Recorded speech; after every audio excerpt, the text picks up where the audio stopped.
एकादशी व्रत की कथा बताई गई, एकादशी व्रत का नियम बताया गया। एकादशी के दिन अन्न में पाप का निवास होता है। सबको पृथ्वी पर आने का एक समय है। जैसे संध्या का समय जो है वो महादेव का, इसलिए कहते हैं कि संध्या के समय पर भोजन नहीं करना चाहिए, संध्या के समय पर सोना नहीं चाहिए, संध्या के समय पर गलत काम नहीं करना चाहिए, संध्या के समय केवल एक ही काम करो, क्या भजन करो, क्यों महादेव विचरण कर रहे हैं। प्रातःकाल समय ब्रह्म मुहूर्त विष्णु भगवान का होता है, इसलिए उस समय भी कहते हैं कि जग करके विष्णु भगवान को प्रणाम करना चाहिए। मध्याह्न समय जो है वो ब्रह्मा जी का होता है, संध्या समय जो है महादेव का होता है। बाकी आप ज्योतिष शास्त्र और उसके अनुसार देखेंगे तो हर नक्षत्र का एक समय है पृथ्वी पर आगमन का। एक दिन पाप ने भगवान से कहा कि मुझे भी पृथ्वी पर स्थान दे दो। बोले तुम तो हो ही पृथ्वी पर, कितने कामों में तुम्हारा निवास है। बोले नहीं, आपके द्वारा व्यवस्थित एक ऐसी भाव हो जिसमें कभी कभी वैष्णवों को भी मेरा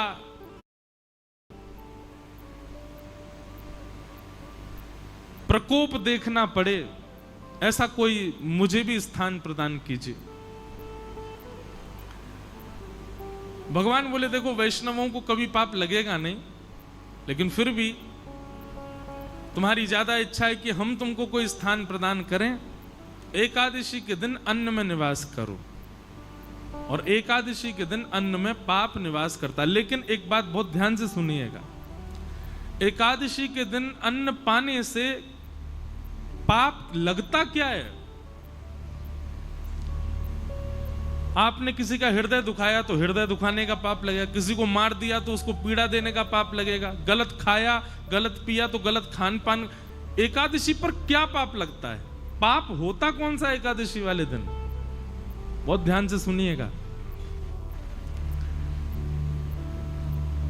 जो पाप आपने गंगा स्नान से नष्ट किए हैं, जो पाप आपने पुण्य करके नष्ट किए हैं, जिन पापों को आपने प्रायश्चित करके नष्ट कर दिया है, एकादशी के दिन अन्न सेवन करने से नष्ट किए हुए पाप पुनर्जीवित होते हैं। इसलिए उस दिन अन्न नहीं सेवन करना चाहिए।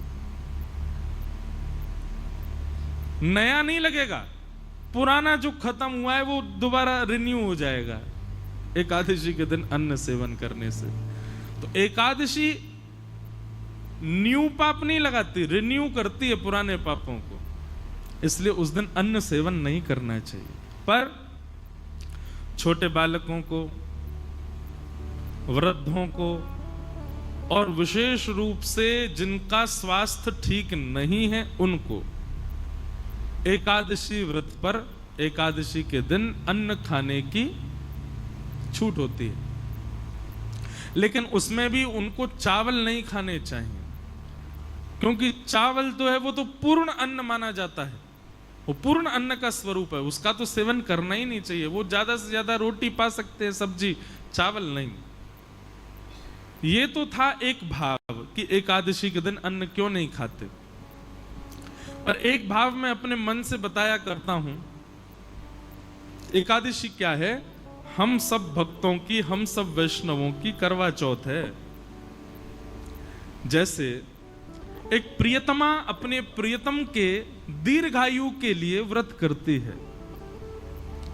अब दीर्घायु है कि नहीं वो बात एक अलग है, पर एक बात निश्चित है कि हमने ऐसा देखा अपने घरों में भी, आप सब भी देखते हो कि करवा चौथ वाले दिन माताएं जब व्रत करती हैं तो उस दिन प्रियतम का प्रियतमा के प्रति, प्रियतमा का प्रियतम के प्रति कुछ क्षण ही सही प्रेम बढ़ता है, प्रेम उद्दीपन होता है। भाई आपके लिए कोई विशेष काम करे आपको अच्छा लगेगा ना। अब आपके लिए कोई व्रती कर रही बेचारी, सुबह से कुछ खाए पिए नहीं, तो मन में उसके प्रति प्रेम उत्पन्न होता है ना। ठीक वैसे ही हम वैष्णव जब अन्न सेवन नहीं करते, हम वैष्णव जब भूखे रहते हैं, हम वैष्णव जब केवल हरिनाम संकीर्तन करते हैं और बड़े प्रेम से, निष्ठा से, आनंद पूर्वक जब अन्न सेवन नहीं करते हैं, तो निश्चित है बाकी दिन आप ठाकुर जी को याद करते होंगे, पर एकादशी के दिन ठाकुर जी आपको याद करते हैं, आपका स्मरण करते हैं। इस भाव से एकादशी करनी चाहिए। ये एकादशी का भाव। दूसरी बात, भगवान को कुछ ना कुछ अर्पित करना चाहिए। बहुत ध्यान से सुनिएगा। हम लोग क्या अर्पित करते हैं? रुपया अर्पित करते हैं, धन अर्पित करते हैं, स्वर्ण अर्पित करते हैं, चांदी अर्पित करते हैं, कुछ भी अर्पित करते हैं। पर हमारे पास सबसे बहुमूल्य क्या है? हमारा जीवन, हमारी प्रत्येक श्वास, हमारा प्रत्येक क्षण, ये बहुत बहुमूल्य है। आज का दिन जो निकल गया, अब ये मेरे पूरे जीवन में कभी वापस नहीं आएगा। ये आज हो चुका, पूर्ण हो गया, बस अब ये दोबारा नहीं आएगा। ये पिछले बीते 5 दिन जो हमने कथा सुने, ये जीवन में कभी लौट करके नहीं आएंगे। ये हो चुके, इनकी स्मृति रहेगी जीवन भर। बस हमने पंढरपुर में कथा सुनी थी, पंढरपुर में कथा सुनाई थी। ऐसा बढ़िया मौसम था, ऐसे आनंद करते थे, सुबह ऐसा करते थे, शाम, बस ये स्मृति ही रहेगी आपके पास। ये दिन वापस कभी नहीं आएंगे। और एक बात बताऊं, आप लाख कोशिश करके दोबारा कर लो ऐसा, पता नहीं जी, फिर सोच लें, फिर कथा हो, वही हो, वैसी हो, सारी A to Z आप एक जैसी व्यवस्था कर लो, तब भी इस बार जैसा सुख अगली बार नहीं होगा। ज्यादा हो सकता है, पर एज इट इज ऐसा आपको दोबारा नहीं मिलेगा। ये हमेशा के लिए एक स्मृति रहेगी। हर दिन जो हमारा गुजरा वो लौट करके नहीं आने वाला है।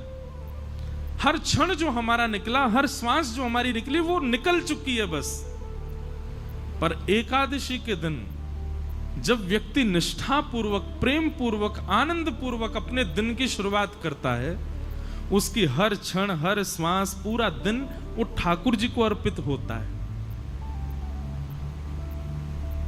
और सबसे बड़ी बात, आपकी आयु 2 चीजों से कम होती है। व्यक्ति की आयु 2 चीजों से कम होती है, बहुत बोलने से और बहुत खाने से आयु कम होती है। यदि व्यक्ति बहुत खाएगा तो जीवन में, हमारा जीवन निश्चित है, इतना अन्न ही मैं खा सकता हूं। अब उसको भले ही मैं 50 साल में खा करके खत्म कर दूं तो 51 साल देख नहीं पाऊंगा, 50 में ही मुझे जाना पड़ेगा। ठाकुर जी ने सबके लिए एक अन्न निश्चित करके रखा है, उतना ही खाना है हमको। लेकिन व्यक्ति जब एकादशी का व्रत करता है तो व्रत वाले दिन अन्न नहीं खाता, और अन्न ना खाने से उसकी जो 1 दिन की आयु है वो बच जाती है। लेकिन वो 1 दिन की आयु एकादशी करने से ऐसा नहीं आपको बाद में मिलेगी, वो 1 दिन की आयु ठाकुर जी के चरणों में अर्पित हो जाती है। व्यक्ति ने अपना 1 दिन प्रदान कर दिया ठाकुर जी को। नाथ, मेरी प्राण सबसे बहुमूल्य, मेरी आयु बहुत बहुमूल्य है, मैं अपनी आयु 1 दिन की ही कर, अब इससे ज्यादा तो क्या करूं, महा कलयुगी पापी जीव हूं मैं, पूरी तो दे ही नहीं पा रहा। कम से कम महीना में ये 2 बार की एकादशी की 2 दिन की आयु आपको प्रदान कर रहा हूं। ठाकुर जी को चाहिए नहीं, पर प्रियतम को प्रसन्न करने के लिए कुछ तो बहुमूल्य दें, तो हम अपनी आयु ठाकुर जी को अर्पित करते हैं कि नाथ ये आयु आपके। अच्छा, आयु ठाकुर जी को देते हैं मतलब अपना 1 दिन पूरा हम ठाकुर जी को दे चुके हैं। हमारे जीवन में 365 दिन है, हर दिन हम किसी ना किसी को दे रखे हैं। विशेष रूप से किसको दे रखा है? 2 लोगों को, एक तो लक्ष्मी को, दूसरा अन्न को। इन दोनों को हम हर दिन देते हैं, अन्न को भी हर दिन देते हैं, लक्ष्मी को भी हर दिन देते हैं। लेकिन ये एकादशी के दिन जब आप व्रत करते हो तो पूरा दिन ठाकुर जी को अर्पित हो जाता है, ठाकुर जी को दे दिया जाता है। एक प्रकार का महादान भी है एकादशी का व्रत करना। वैष्णवों के अंदर 3 निष्ठा होनी चाहिए। पहली नाम जप निष्ठा, दूसरी एकादशी निष्ठा, और तीसरी तुलसी माला पहनने की निष्ठा, तुलसी निष्ठा। अगर आप 3 निष्ठाओं में निष्पन्न हो तो आप वैष्णव हो। तो इस प्रकार से एकादशी व्रत का महात्म और महत्व बतलाया गया। व्यक्ति की सामर्थ्य हो तो उसको निश्चित ही एकादशी करनी चाहिए। और मैं बार बार एक ही बात कह रहा हूं प्रसन्नता पूर्वक गौरव करके और बहुत एक्साइटमेंट में एकादशी का व्रत किया करो। कहीं सुबह उठते ही महाराज पता चल गई नाश्ते में क्या बनाया, बोले आज तो बेटा नाश्ता में फल मिलेंगे, क्यों एकादशी, और आपको अरे आज एकादशी है, उसी समय तोड़ देना एकादशी। और तोड़ क्या देना, टूटी गई एकादशी। जैसे ही आपकी निष्ठा विफल हुई एकादशी टूट जाती है। लोग सोचते हैं नमक खाने से, जे खाने से एकादशी टूटती है। नहीं, आप जैसे ही अश्रद्धा रखते हैं, 1% भी अश्रद्धा होती है, उसी समय आपकी एकादशी टूट जाती है, आपका व्रत टूट जाता है। दूसरी बात, व्रत कब टूटता है? अब आप अन्न ना खाने को तो इतनी प्रायोरिटी दे रहे हो, नहीं नहीं नहीं अन्न नहीं खाना है, आज तो एकादशी जे, और वैसे बेचारे किसी का हृदय दुखा रहे हो, किसी को गालियों पे गालियां दिए जा रहे हो, किसी का हक मार रहे हो, किसी के साथ में बुरा कर रहे हो। क्षमा करो, ऐसी एकादशी बिल्कुल मत रखो। एकादशी को भी रहता होगा कि भाई ऐसे व्यक्ति के पास मैं रहूं क्यों जो इतना बुरा करे। मतलब एक दिन तो आप कम से कम, जैसे हॉलीडे होता है ना, छुट्टी होती है, एकादशी के दिन अपने अवगुणों को छुट्टी रखा करो। आज चाहे कोई कुछ कर ले, पत्नी कितना भी चल, मैं क्रोध ही नहीं करूंगा, बच्चे चाहे कुछ भी कर ले, आज क्रोध नहीं करना, आज क्रोध की छुट्टी है। पता चला पूरा परिवार इंतजार कर रहा है एकादशी कब आएगी, उस दिन क्रोध तो करेंगे नहीं। अच्छा देखो कितना अच्छा व्रत। मैं तो कहता हूं कथा में कि एकादशी पर केवल अन्न छोड़ने वाला नियम नहीं, 2-4 नियम और करो। जैसे पूरे दिन मुस्कुराहट रखो मुख पर, चाहे कुछ हो जाए आप प्रसन्न ही रहो। कितना अच्छा, ऐसी एकादशी करो। व्रत है, बोले काय बात करो, तो प्रसन्न रहने का व्रत है। आज प्रसन्न ही रहूंगा मैं। बच्चे बेचारे उधम मचा रहे हैं और आप मुस्कुरा करके देख रहे हो। उसने गिलास तोड़ दिया, आप खुश हो। द्वादशी आने दे बेटा, तुझे देखता हूं मैं, रुक जा, आज कर ले तेरा जो मन है, बहुत बढ़िया, आनंद करो। ऐसा नहीं, एक भाव है, प्रसन्न रहो। एकादशी का मतलब है अवकाश। तो अवकाश केवल अन्न को ही क्यों दिया जा रहा है? उन सब चीजों को दो जिससे आप संसार में एग्जिस्ट करते हो। और मैं तो भाई खुलेआम कहता हूं, आज की डेट में अन्न छोड़ना कोई बड़ी बात नहीं है। बच्चे, आजकल के बच्चे 2-2 बजे तक तो वैसे ही भोजन नहीं करते, आधा एकादशी तो उनकी रोज ही होती है।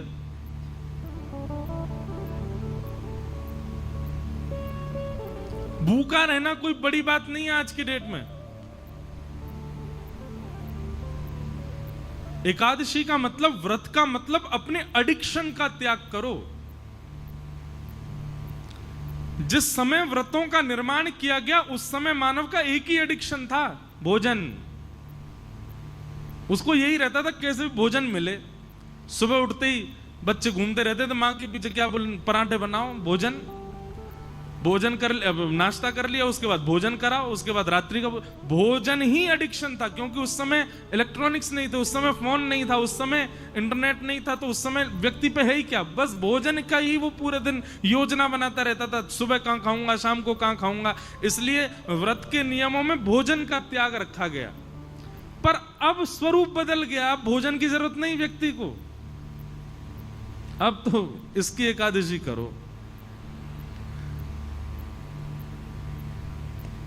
मैं तो नहीं करता, पर मैं अगर बदलाव करना चाहूं अपनी एकादशी में, तो मेरे को 2 नियम करने का बहुत मन होता है। वैसे तो बताना नहीं चाहिए, करूं तब बताऊं, लेकिन फिर भी बता देता हूं। किसी को मुझसे पहले लग रहा हो तो आज पंढरपुर में ही नियम लेके चले जाओ। एकादशी के दिन 2 नियम तो करो। पहला, मौन, बोलो मत। और ये आपके ऑफिस को, ये आपके फैक्ट्री के लोगों को, दुकान के लोगों को, परिवार के लोगों, सबको बता दो, भाई तुम मुझसे पूरे महीना बात करो, एकादशी के दिन मौन रहूंगा मैं। और दूसरा, एकादशी के दिन इसका प्रयोग मत करो, और करो तो केवल कॉलिंग उठाने के लिए उठाओगे तो करोगे क्या? बोल तो सकते नहीं हो। मौन रहो और इसका प्रयोग मत करो, इसको भी स्विच ऑफ रखो। सबको एक दिन पहले ही 10वीं कोई मैसेज डाल दो, कल एकादशी है, फोन बंद रहेगा मेरा। महाराज तब असली एकादशी मानी जाएगी आपकी। और फिर करना क्या? पूरे दिन केवल हरि स्मरण। सुबह जगन्नाथ जी के स्मरण से प्रारंभ करो, मध्याह्न द्वारिका जी का स्मरण करके, दोपहर में व्रजमंडल का स्मरण करो, सब कथाएं आदि श्रवण करते हुए रात्रि में पंडरीनाथ भगवान का स्मरण करके फिर अपनी एकादशी को विश्राम दो। ये है मूल एकादशी, है वास्तविक एकादशी। एकादशी को लोगों ने आजकल फैशन के रूप में एकादशी कर रहे हैं, उसका भी एक रूप बना लिया है, उसको भी एक एंजॉयमेंट। ठीक है, एंजॉय तो करना है, पर भगवत स्मृति के साथ में करना है। और आज की डेट में क्षमा कीजिएगा, भगवत स्मृति में सबसे बड़ी बाधा है ये, सबसे बड़ी बाधा। अब प्रयोग करने के ऊपर है, आप किस रूप से उसका प्रयोग करते हो। तो एकादशी व्रत करो, और व्रत किसका करो? अपने एडिक्शन का व्रत करो, अपने बुरी भावनाओं का व्रत करो, अपनी बुरी आदतों का व्रत करो, उन सब बातों का व्रत करो जिनके बिना आप रह ही नहीं पाते हो। उनका व्रत एकादशी के दिन हो, तब आपकी मूल एकादशी।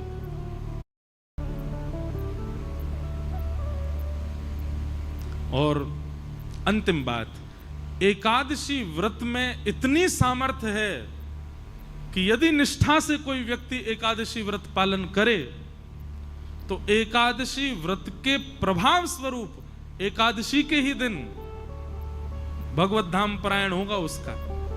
वो पृथ्वी से एकादशी को ही जाएगा। और ये मैंने अपने आंखों से देखा, अनुभव किया है। बड़े बड़े भजनानंदी, बड़े बड़े वैष्णवों की आप तिथियां देखो, वो एकादशी को ही जाते हैं। और एकादशी को जाने का मतलब क्या है? स्वयं शंख चक्र गदा पद्मधारी नारायण ही उनको लेकर के गए हैं, ये इस बात का प्रमाण है। तो एकादशी व्रत में बहुत निष्ठा, एकादशी को सामान्य नहीं। पर अब बात आ जाए, हमने भी अभी शुरू की, पहले मैं भी नहीं रह पाता था, मुझे व्रत नहीं रहा जाता, पर बाद में धीरे धीरे समझ में आने लगी बातें, तो फिर रहना प्रारंभ किया। सौभाग्य करके व्रत रहते हैं।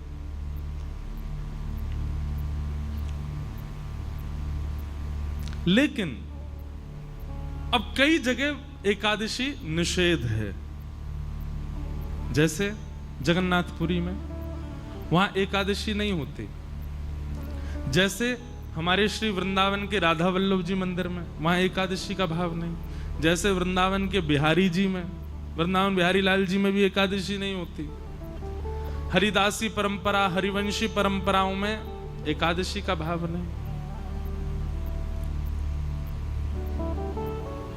लेकिन वही बात आ गई ना, एकादशी के दिन वहां पर अन्न सेवन का विधान है, पर आपका व्रत तो अब अन्न है ही नहीं ना, आपके तो दूसरे व्रत चल रहे हैं।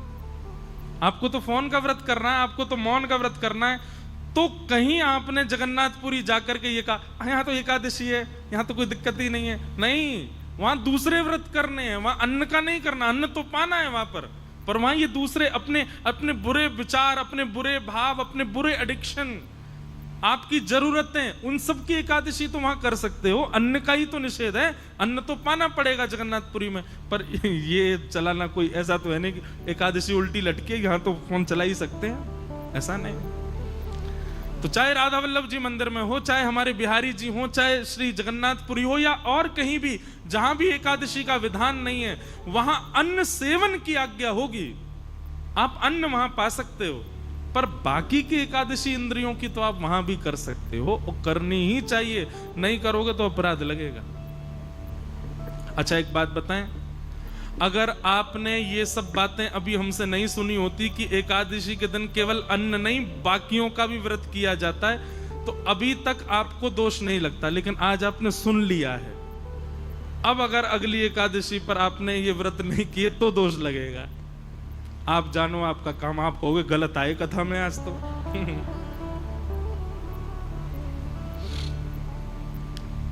अब सुन लिया है ना आपने, अब तो आपको पालन करना पड़ेगा। फोन ही नहीं, चलो आप कहोगे ऐसा हमारा काम है कि बिना फोन के तो एक दिन नहीं चलेगा। वैसे तो व्रत ऐसा ही होना चाहिए जिससे एक दिन चले ही नहीं पाए उसी का व्रत करो, वही तो व्रत है फिर। लेकिन फिर भी कुछ न कुछ नियम ऐसे बनाओ। केवल जीव की क्यों होती है एकादशी? ये 10 इंद्रियां हैं, 10 में से चुनिए और हर एक की एकादशी करवाओ। आंखों की भी, कानों की भी, जीव की भी, त्वचा की भी, हाथ की भी, पैर की भी, अपनी गुप्त इंद्रियों की भी एकादशी करो। एकादशी ठाकुर जी उस दिन आंख खोल करके देखते हैं ठाकुर जी कौन कौन मुझे याद कर रहा है। इसलिए एकादशी व्रत करो, कंठी माला पहनो, तुलसी व्रत करो और नाम जप करो। ये 3 व्रत धारण करो। इस प्रकार एकादशी व्रत की बात बताई गई और अब यहां से प्रारंभ होता है रास पंचाध्याय, रास की कथा। बहुत सावधानी से सब लोग प्रसन्न मुद्रा में विराजिएगा। अच्छा, हमारी किसी ने कथा सुनी हो, हमने एक बात बताई है कथा में कि जब रास विहार होता है ना तो किशोरी जी की जो नृत्य की मुद्रा है ना, किशोरी जी जब नृत्य करती हैं तो उनकी ऐसे भुजा रहती है। किशोरी जी ऊर्ध्व बाहु होकर के नृत्य करती हैं और ठाकुर जी